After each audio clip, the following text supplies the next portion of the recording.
The National Broadcasting Company presents Joel McCrea in Tales of the Texas Rangers. From Hollywood, another authentic reenactment of a case transcribed from the files of the Texas Rangers. Tales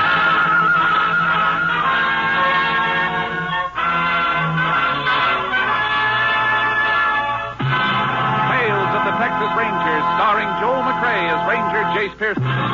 Texas, more than 260,000 square miles, and 50 men who make up the most famous and oldest law enforcement body in North America.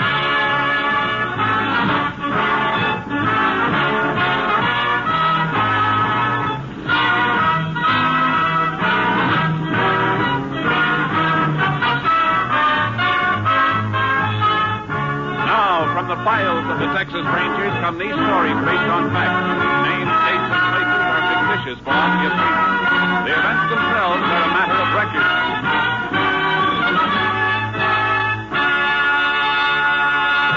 record. Case for tonight, Play for Keeps.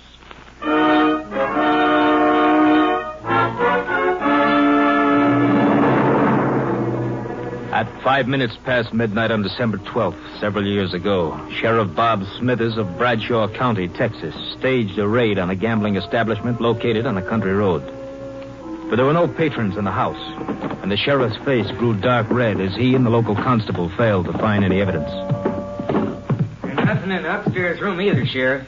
You're sure of that, huh, Jim? Not even a deck of cards. See, Sheriff, like I told you, I quit the racket.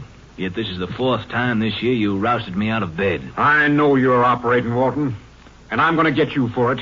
You're not going to milk the citizens of this county, not while I'm sheriff. Look, Sheriff, this happens to be my house. Warrant or no warrant, you finished your business here. How about getting out? I guess we might as well go, Sheriff. No, Jim. We're going to stay a minute.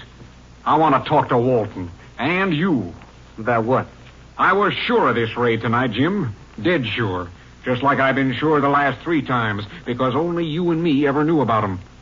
I didn't tell nobody but you, Jim. You, the constable. Sounds like he's accusing you of tipping me off, Dunn. I know he tipped you, Walton. You better watch what you're saying, Bob. All that talk about law and order and wanting to uphold 'em. Let me see your wallet, Jim. Take it out and let me see it. Now, wait a minute, Sheriff. You shut up. Come on, Jim. I want to see if you're carrying the kind of money an honest man gets for being a peace officer. What I carry on me is my own business. Why, you cheap 2-bit snake. Nothing cheap about a few hundred once in a while. Be smart, Sheriff. Get a few for yourself. Why don't you listen to him, Sheriff? He's talking sense. Come on, both of you. I'm taking you in. You can't make anything stick. Maybe not. But I'm going to make this county too hot for both of you. I'm going to run you out of it. Keep your hands off me, Sheriff. You're under arrest. Grab him, Walton. I got it. Now, just hold him, fool, while I get his gun. I got it. There. Dunn, you killed him. No, you killed him. You grabbed his gun and killed him. He was after you, Walton. I got a gun of my own, and I'm the constable. You set me up for a frame? Not necessarily, Walton. It's up to you. His body could be moved out of here. What's your play? What do you want? No more chicken mash. 50% of your take, and you can go right on operating. With him dead, you crazy fool? You're forgetting something, Walton. I'm top dog now, and investigating this murder will be my job until a new sheriff is appointed. But I don't think I'm going to be able to solve it.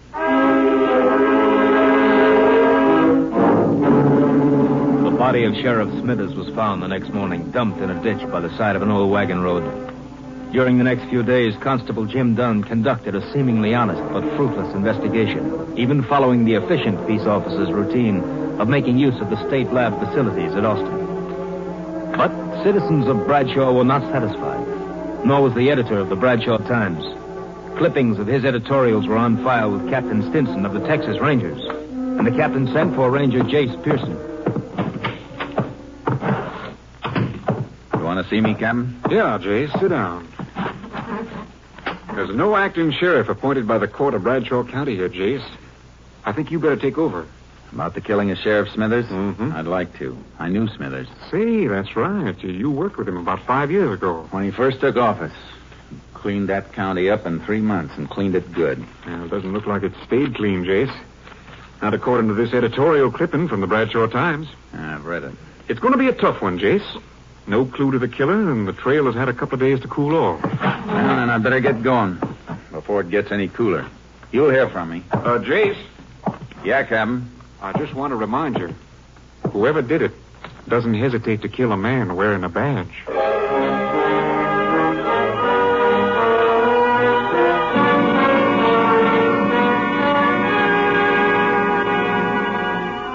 I reached Bradshaw in the early morning. The town was waking up, and the Bradshaw Times was turning out its bi-weekly edition.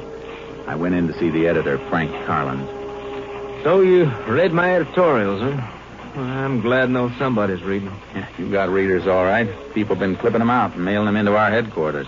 Yeah, I guess there's always a handful of people to hold out. Wonder what the world would do without them. Everybody was so burned the day of the killing. Then in 48 hours, they want to forget it. Yeah, it's always that way. How about the constable, Jim Dunn? Oh, he's all right, I guess. But he's only been constable for a year. He just doesn't have the experience. It'll take the court a couple more days to decide on a new sheriff. I better knock out a story on you Rangers coming in. Might wake the people up again. I'd rather you didn't, Mr. Carlin. I'll be around, and they'll know soon enough. Oh, see what you mean. Want me to lay off the editorials for a while? If you don't mind. You know, the sheriff and I are on different sides of the fence politically, but he was an honest man, and I liked him. I got a headline back there, all set and gathering dust. It says, Sheriff's Killer Caught. Ranger, give me a chance to use it.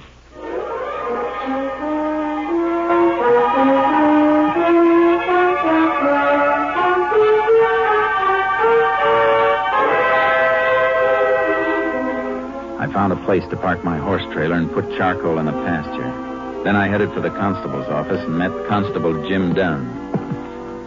Here are all the reports in my investigations, Ranger. You think I haven't done a good job, maybe those will change your mind. I even checked ballistics with the Austin lab. My being here isn't a criticism of you, Mr. Dunn. I'm here because I was sent until a new sheriff is appointed and to give you help. I've done everything possible.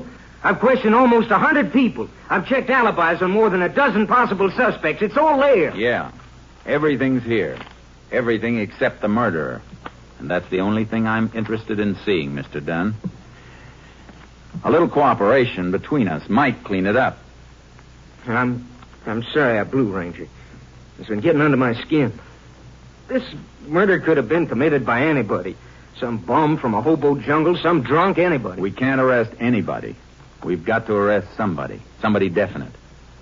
Now, exactly where was the body found? Old Wagon Road bypasses town about 2 miles north. Is it fit for a car? Yeah, but you got to go roundabout to get to it, almost 11 miles. You won't find nothing there, though. I'd like to take a look anyhow. Can't we cut cross-country on horses? Yeah, shorter if you want it. I want to. My horse is in a pasture. I'll meet you at the edge of town in 5 minutes.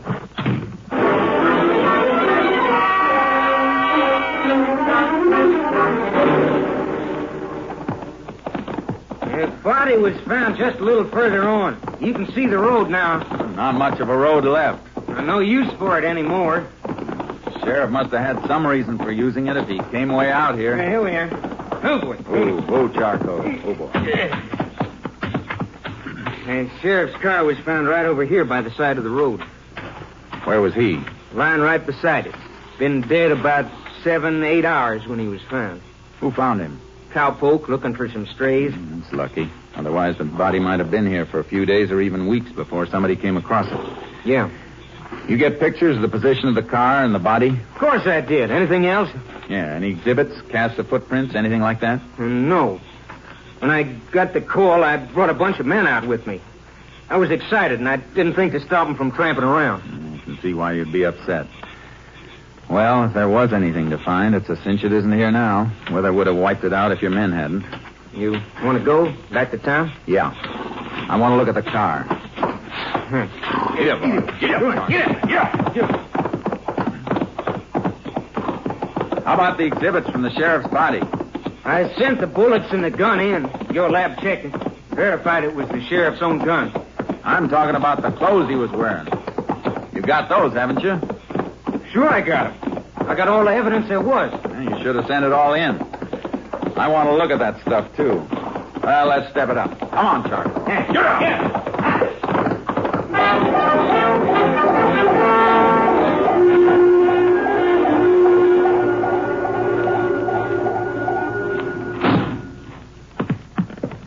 everything, all tagged. Everything the sheriff was wearing when he was killed. I see. And this the shirt he was wearing? You see the blood and bullet holes, don't you? Yeah. How come your lab didn't find any prints on the gun when I sent it in? It didn't even have the sheriff's own prints. It was wiped clean. Well, this is kind of odd. What? Well, the sheriff was shot twice, and they dug one slug out of him.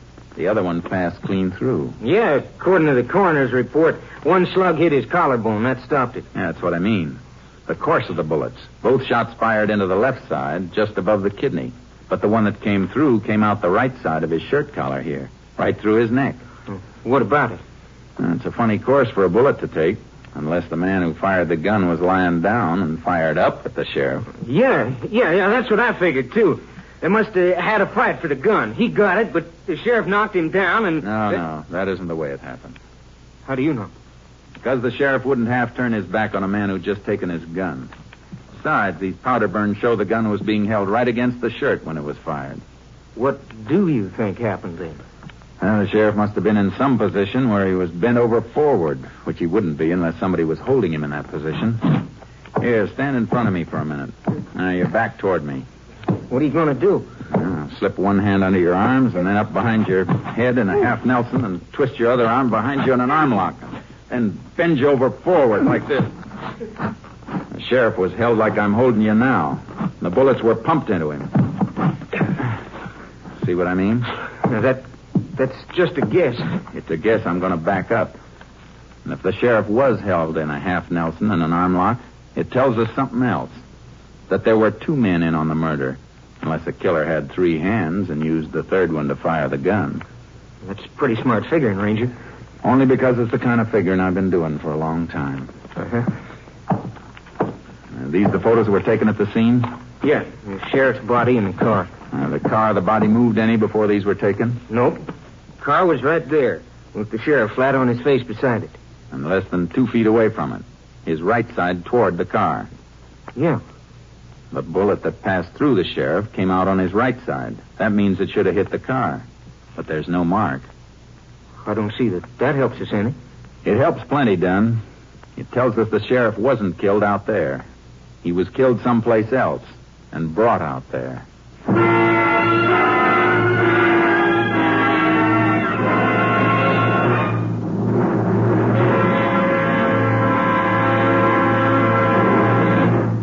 In just a moment, we will continue with Tales of the Texas Rangers, starring Joel McCrea as Ranger Jace Pearson. It's the Silver Jubilee on NBC. Tonight, enjoy 90 minutes of great entertainment on The Big Show featuring Jimmy Durante, Ethel Merman, Fred Allen, and your unpredictable hostess, Tallulah Bankhead. Then Theater Guild on the Air brings you Joan Fontaine and Ray Milland in the delightful comedy, The Major and the Minor. Later, enjoy the sparkling premiere performance of The Eddie Cantor Show, featuring recorded visits with such great show people as Al Jolson, Ted Lewis, Sophie Tucker, and Bill Robinson. Tonight, it's The Big Show, Theater Guild on the Air, and The Eddie Cantor Show. Hear all three on NBC. We continue now with Tales of the Texas Rangers, and tonight's case, Play for Keats, an authentic story from the files of the Texas Rangers.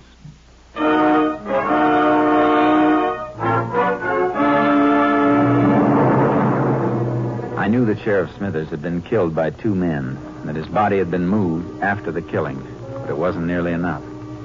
It was evening before I figured out my next move, a move I didn't like to make.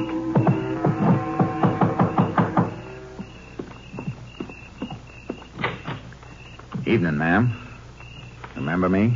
Why, it's Jace Pearson, isn't it? Yes, ma'am. Been a long time, Mrs. Smithers. Oh, come in, Jace. Come in. I suppose you know about Bob. Yes, ma'am. And that's why I'm down here. I came by to pay my respects. Funny thing. First time Bob brought you through that door, I never reckoned you might be back someday, looking for a man who killed him. I wish it could have been for another reason, ma'am. But Bob kept things working so well here, there seldom was any reason for a ranger to come visiting in Bradshaw County. I know how you fellas keep working along. Can I offer you a bite to eat? Please, Jace. Well, that'd be real fine, Miss Smithers. I knew it might help her and me if she could keep a little busy with her hands doing woman things in the kitchen. And I tried to eat, but kept remembering the man who'd sat across this same table from me 5 years before. Big, honest, stubborn, and unafraid. It's mighty nice of you to stop by, Jace. Bob would have been happy to see us sitting here again. He always said a man with a good appetite was right with the world. Ma'am, I guess Jim Dunn has already asked you, but do you have any ideas about who might have killed Bob? Oh, no. Everything went so well for a few years. All I know is that last year or so, Bob was upset about gambling. He after anybody in particular? A man named Walton, Lou Walton, has a big house on the South Road out of town. Bob always says it was a gambling house, but he could never catch Walton. You mean he raided the place? A couple of times. Last time was the night he was killed. Dunn didn't tell me about that. Bob was killed after he left there. Walton's, I mean. Dunn said they didn't find anything, so Bob started back for town. But he never got home. Mrs. Smithers, I have to ask a favor. A favor I don't like to ask. I want to help Jace every way I can. I want your permission to have Bob's body exhumed for further examination. Is it necessary? I'm not satisfied with the examination that was made here. All right, Jace. I'd like to have a more thorough examination made for headquarters. I'm sending them the clothes Bob was wearing for lab check, and I don't want anybody to know about it for now. All right. You're going to get him, aren't you, Jace? I'm going to try awful hard, ma'am.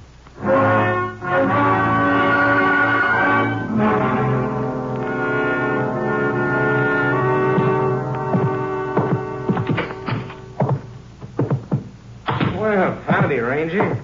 I've been waiting for you. Thought maybe you might have turned in for the night. I'm going to in a few minutes. I just came back to pick up the clothing exhibits. Well, I locked them away again. And dig them out. I want to send them on to Camp Mabry for lab tests. Well, all right. I'll give you a receipt for them. Okay. Don, Yeah? in those reports of yours, I didn't see any mention of a man named Lou Walton. Why should there be? I understand that Walton's a gambler and that you helped Smithers raid his place the night Smithers was killed. Now, here are the exhibits. You're thinking way out of line on Walton. His alibi's airtight. According to who? According to me. I was with him all night after Smithers left the place. You didn't come back to town with the sheriff? No, I stayed at Walton's. Why? Because the sheriff asked me to stay there. We didn't find anything, but the sheriff figured if I hung around, somebody might show up or call up looking for a game. And I'd be able to get him some evidence then. Anything else you want to know? No. I guess that lets Walton out. I'll take these things. Sure, go ahead. See you tomorrow, Dunn.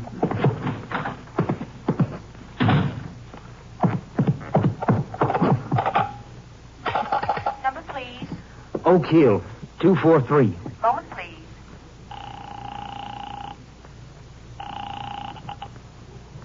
Hello? Walton, done. Now get those people out and shut down. Why? What's wrong? That ranger's too smart.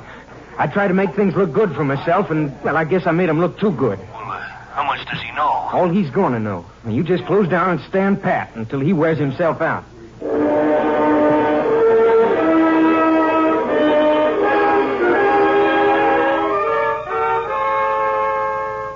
The sheriff's body was dug up and the examiner's report sent on to Austin. Headquarters also had the exhibits I'd gotten from Dunn. By late afternoon of the next day, Captain Stinson telephoned me long distance. Got a complete report from the lab, Jace. Go ahead, Captain. You were right about the position of the body when the shots were fired.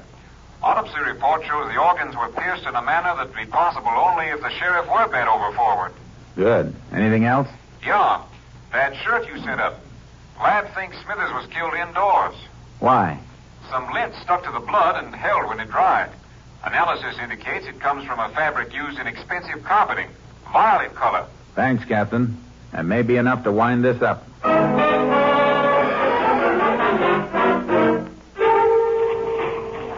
Then you're convinced that Walton was running a gambling joint, Mr. Carlin. Was and is. I'd swear to it. But nobody's been able to prove it. You know how suckers are. They lose their shirts and keep their mouths shut. Think they're in on a smart thing, and they help the racketeers to cover up. Then Walton must have been tipped off that he was being raided. Part of the racket. They pay off and get tipped off. You ever been in Walton's house? No. You know anybody who has been there? Well, it's no secret the newspaper man Gamble moans good for him. My linotype man plays horses, I know. Pete. I'll be there in a minute. Howdy, Ranger. Howdy. Pete, you ever been in Lou Walton's place? Oh, come on, now don't stall. Tell her, Ranger. It's important. Well, yeah, I've been there once or twice. I only want to know one thing. You notice any carpeting in the house? Carpeting? Oh, sure. The house is like a palace. Wall-to-wall carpet all over the place. What color? Well, it's a kind of a purple, I'd say. How about saying violet? Yeah, I guess that's what it's called. You got something, Ranger? Yeah. I'm going to wake up the nearest judge and get a search warrant for Walton. You better brush the dust off that headline you told me about. I think you're going to get a chance to use it.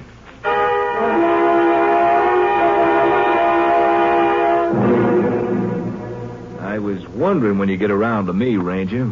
Seems like everybody who wears a badge just loves to poke his nose into my life. I wouldn't worry about your nose, Walton. If you want to be smart, watch out for your mouth. I didn't mean anything, Ranger. Just that a man ought to have a little privacy. And you love the death cells at Huntsville. They're real private. Well, I always cooperated. The constable, Jim Dunn, he'll tell you that. I'll bet he would. Nice carpeting you got here. I like the color. Yeah, let me get you a drink or something, Ranger. All good stuff. I don't have anything but the best. You know the old saying, the best is none too good. Walton, there's been a strong cleaning fluid used on a piece of this rug. One spot faded just a little. Well, I spilled some wine.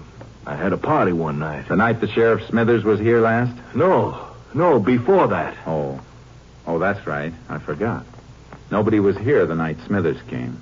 No, nobody. The constable, he stayed. Stayed most of the night after the sheriff left. Yeah, so he told me. Let me show you the rest of the house. Upstairs. No, thanks. I just want to look at the walls in this room. Sure pretty. You know, at Huntsville, they don't have pretty walls like these. Just cold concrete and steel bars. What do you keep talking about Huntsville? I'll tell you as soon as I stand up on this chair and rip off this new piece of wallpaper. Don't. You have no right to. Just looking for this small bullet hole, papered over. Of course, you know that one bullet went right through the sheriff. The hole was repapered because a heavy picture fell. The nail made the hole. .38 caliber nail? I'm going to have this rug ripped up and sent to my lab, Walton. No cleaning fluid made will wipe out all of a blood trace. Even a drop is enough to hang you. I didn't do it, I tell you. Dunn shot him. Huh? It was Dunn. Dunn shot him. Hold your wrists out. You'll never get those on me.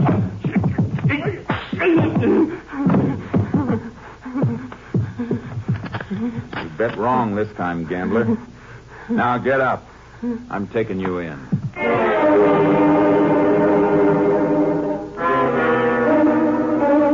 I took him through town to the county jail. Then I walked over to the constable's office, but Dunn wasn't there. I had to find him quick before he knew I had Walton. I headed back for the jail, and as I turned into the street, I saw something move in the shadows. There was another car, not far from mine, the constable's car, and Dunn was getting into it. Dunn, wait a minute! Oh, get out of the way, people! Get back, please!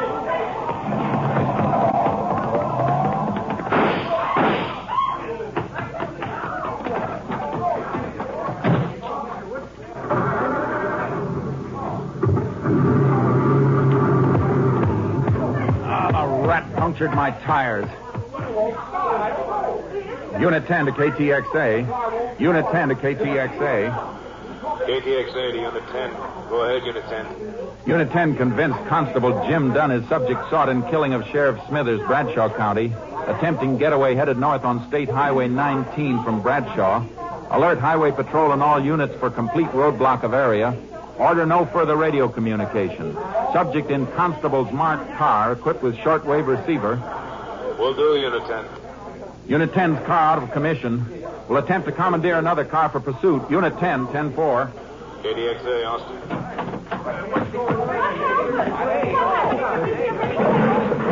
Step out of the way, please. Step back. Come on, Charcoal.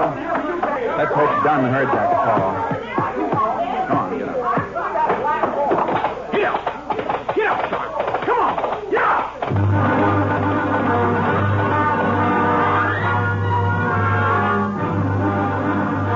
I had to gamble. The last part of my call had been a plant I wanted Dunn to hear. He'd know he couldn't get more than 15 or 20 miles before he was blocked unless he took some back road. And I'd seen him take a north turn out of town toward the wagon road he'd dumped the sheriff's body on. It was 11 miles for him by car, 2 miles cross country for me. I raked Charcoal all the way, reached the road, and rope dragged a couple of dead logs across it. We finished just in time. I heard the whine of a car coming over the rise in the rough road as the first glimmer of the headlights stabbed the darkness. I tied Charcoal back in the trees and dropped in the brush to wait. It's the end of the road, Don. Don't try backing up. Now you haven't got any tires. I'm giving you a chance to surrender, Don. You get your chances, Ranger. You missed, Don. Now I'm coming around the car to get you. You want to shoot it out? Let's go. Yeah. Wait a minute. Go, Ranger. Don't shoot. Don't shoot. I'll drop my gun. There. See? I ain't armed. Come here. I ain't armed. Neither was Smithers when you lifted his gun and killed him with it. Good thing for Texas all constables aren't like you. Come on. Walton's waiting for you at the jail. Looks like you'll be partners again at Huntsville.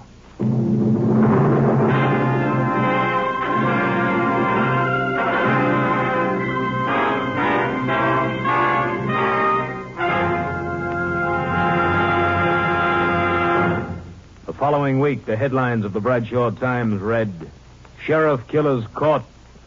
Though Jim Dunn protested his innocence, Lou Walton's confession and evidence submitted by the Rangers convinced the court of Dunn's guilt. Both were sentenced to life imprisonment at Huntsville. Next week, Joel McCrea in another authentic reenactment of a case from the files of the Texas Rangers. Joel McCrea is currently seen starring in the Universal International Technicolor production, Cattle Drive. The cast included Tony Barrett, Tom Holland, Byron Kane, Peter Leeds, and Gene Bates. Technical advisor was Captain M.T. Lone Wolf Gonzalez of the Texas Rangers. This story was transcribed and adapted by Joel Murcott, and the program was produced and directed by Stacy Keach. Hal Gibney speaking. Next, it's The Big Show. All this and Tallulah Bankhead, too, on NBC.